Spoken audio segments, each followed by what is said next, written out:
અને ગુજરાતના ખૂણે ખૂણામાં પતંગ રસિયાઓ મોજ કરી રહ્યા છે અને બધાની વચ્ચે વડોદરામાં શું સ્થિતિ છે એની વાત કરવી છે। વડોદરામાં પણ વડોદરાવાસીઓ રંગે ચંગે આ તહેવારની ઉજવણી કરી રહ્યા છે। ધાબે ધીંગાણા ચાલી રહ્યા છે અને ધીંગા મસ્તી છે પતંગોની। આકાશમાં પર્વનો ઉત્સાહ વધી રહ્યો છે। જેમ જેમ સમય જઈ રહ્યો છે તેમ પવન પણ આવી રહ્યો છે અને પવન આવતા પતંગ રસિયાઓમાં પણ એ ઉત્સાહ જોવા મળી રહ્યો છે અને લપેટની બૂમો હાલ અગાસીઓ ઉપર જોવા મળે છે।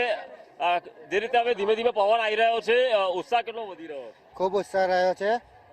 પવન સારો છે ને ખૂબ ઉત્સાહ અમારે પતંગ ચગાવવામાં સારું રહ્યું છે। તો પવન સારો છે આજે પવન બહુ જ જોરદાર છે। દર ઉત્તરાયણ આવો પવન નથી હોતો। આ વખતે સારો આજે સરસ પવન છે। શું આજનું આયોજન શું છે? કારણ કે શરૂઆત થઈ છે, હજુ તો પવન આવવાની શરૂઆત છે। આખો દિવસ પછી કેવી રીતે? આજે બસ પતંગો ચગાવવાની છે ને મજા કરવાની છે મસ્ત। તમે ક્યારના પ્રયાસ કરી રહ્યા હતા અને હવે ક્યારે સફળતા મળી પતંગ ચગાવવામાં? સફળતા મળી બી ગયા અને કપાઈ બી ગયા। આજ રહેવાનું છે હા, આખો દિવસ હવે આજ રહેવાનું, ચગાવવાનું, કપાવવાનું છે, કાપવાની છે। હવે બસ મજા કરવાની છે આપણે। જીવનમાં સબક બી તો એ જ છે કે પતંગ ચકે તો પછી તો કપાવવાની પણ એ તો છે જીવનનો શું કહેવાય આપણે, એ જ છે ધ્યેય છે કે પતંગ ચગે છે એ કપાવવાનું જ છે। અને એ જ છે મજા। અહીંયાના પતંગ કાપીને અહીંયા આનંદ પણ મનાવવામાં આવી રહ્યો છે ને એક પતંગ કપાય એટલે બીજી પતંગ પણ ચકાવવાની જે તૈયારીઓ છે અહીંયા લોકો અહીંયા કરી રહ્યા છે। પવન સારો છે, શું કહો છો? હા, બહુ મસ્ત પવન છે આ વખતે। ગયા વખતે નિરાશા હતી, આ વખતે નથી થઈ એટલે મજા આવે છે। અચ્છા, સવારના ચડ્યા છે ધાબા પર, મજા આવે છે। પતંગ તો હવડે જોડીને, કારણ કે અવાજ નથી અત્યાર સુધી તો પવન નતો। પહેલા નતો આવતો પણ હવે મજા આવે છે। અચ્છા, હા, અને આખો દિવસ આયોજન પછી આ છે કે સાંજ સુધી પાર્ટી અને પતંગ જ ઉડશે? હા, એ જ એના વગર આ 2 દિવસ તો એ જ થવાનું હવે। પવન પતંગ ઉડાઈ રહ્યા છે, પવન હતો નહીં, હવે આવ્યો છે? હા, સવારે પવન નતો, અત્યારે આવ્યો છે અને અમે તમે જોઈ રહ્યા છો અમે પતંગ ઉડાઈ રહ્યા છે ને સરસ મજા આવે છે। હાલ જે પતંગ રસિયાઓ એવું કહી રહ્યા છે કે વહેલી સવારથી અગાસી પર આવ્યા, પતંગ ન તો હવા ન હતી એટલે પતંગ ઉડતો નહોતો ને હવે ક્યાંક આવે છે। શું કહેશો? હવે આ પતંગ ઉડાવી રહ્યા છો અહીંયા મિત્રો સાથે? અહીંયા સવારથી અત્યારનો માહોલ કેવો રહ્યો? બહુ સરસ માહોલ રહ્યો છે, કારણ કે દર વખતની જેમ આ વખતે પણ બહુ ખૂબ સારા પવન છે અને પતંગ પણ ઘણી ચગી રહી છે। બહુ મજા આવે છે, બહુ એન્જોય કરીએ। મિત્રો સાથે સૌ કોઈ પતંગ ઉડાવી રહ્યા છે, ચિચિયારીઓ પાડી રહ્યા છે અને આ રીતે જ ઉત્તરાયણ પર્વ મનાવવામાં આવી રહ્યો છે। ઉત્સાહ ઉમંગ સાથે લોકો ઉત્તરાયણ મનાવી રહ્યા છે। કેમેરા પર્સન નિકેશ વડન સાથે કુણાલ શર્મા, સંદેશ ન્યૂઝ, વડોદરા।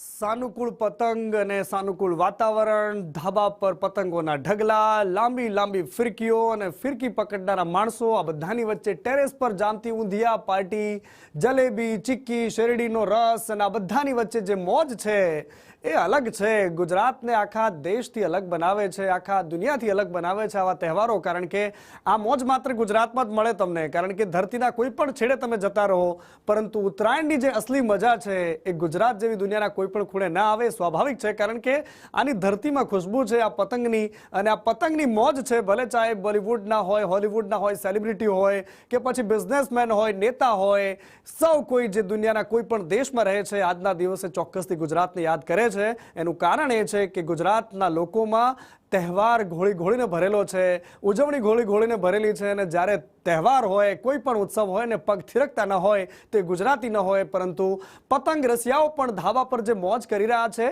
અને ઊંધિયા જલેબીની પાર્ટીની જાફત ચાલી રહી છે। ઠેર ઠેર પાર્ટી છે, મિત્રો મળી રહ્યા છે, વર્ષો પુરાના હોય, વર્ષમાં એકવાર કદાચ મળવાનું ઠેકાણું કોઈને કહેવામાં આવે તો એમ કહી દેશે કે ઉત્તરાયણ આ વખતે આપણે સાથે કરીશું। આ પ્રકારના કોલ અપાય છે ગુજરાતમાં। આ એની ખુશ્બુમાં છે, આ માટીમાં છે અને આ માટીનો તહેવાર છે આપણો। અને આ પતંગનો જે પર્વ છે, લગભગ 650 કરોડથી પણ વધારેની પતંગ ગુજરાતીઓ આ 2 દિવસની અંદર જબરદસ્ત મોજ સાથે ઉડાવી દેશે।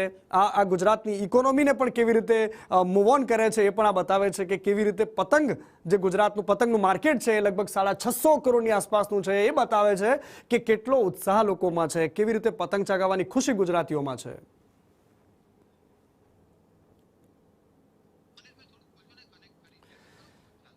ગીત સંગીત છે, મોજ છે, મસ્તી છે, ધાર્મિક પ્રક્રિયાઓ છે। આજના દિવસે જનોઈ બદલવાની પણ પ્રોસેસ બ્રાહ્મણોમાં થતી હોય છે। એની સાથે સાથે ગૌપૂજનનો વિશેષ મહત્વ છે। ઉત્તરાર્ધનું આ પર્વ છે, જ્યારે વિશેષ સ્નાનનું પણ મહત્વ હોય છે। આપણને ખબર છે કે પ્રયાગરાજમાં માઘ સ્નાન પણ ચાલી રહ્યું છે, ત્યાં પણ હજારોની સંખ્યામાં કીડિયારું છે। વહેલી સવારથી ગુજરાતના અલગ અલગ મંદિરોમાં આપણે જોયું છે કે અકડેઠઠ ભીડ છે, ભક્તો ભગવાનના દર્શન કરી રહ્યા છે અને બીજી બાજુ પતંગ રસિયાઓ મોજ કરી રહ્યા છે। આકાશ આકાશમાં આ પતંગનો પર્વ ઉજવણી થઈ રહી છે, પેચ લડાઈ રહ્યા છે અને એનો જે આનંદ છે, હાથમાં પતંગનો દોરો છે ને જ્યારે પેચ લડાઈ રહ્યા હોય ત્યારે આજુબાજુમાં કંઈ પણ થતું હોય ગતિવિધિનું એને ભાન નથી હોતું. માત્ર ને માત્ર એનું કોન્સન્ટ્રેશન જે છે, એનું ધ્યાન છે માત્ર એ પતંગ પર છે, એની દોરી પર છે કે ક્યાંક કોઈ મારા પતંગને કાપી ન જાય. બિલકુલ આ જ એક મેસેજ છે કે તમે અનેક અડચણો વચ્ચે, અનેક તકલીફોની વચ્ચે, અનેક આપદાઓની વચ્ચે પણ જ્યારે એક સ્થિર પતંગની જેમ ચકતા રહો, નાની મોટી આપદાઓને કાપતા રહો ને પોતાના પતંગને દૂર દૂર સુધી વિસ્તારતા રહો, આ એક મેસેજ પણ આપણા જીવનમાં ઉતારવા જેવો છે. અને આ બધાની વચ્ચે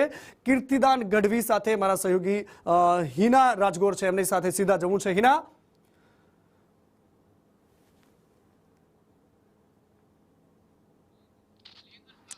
આજનો પર્વ હર્ષ અને ઉલ્લાસનો છે, આનંદનો છે.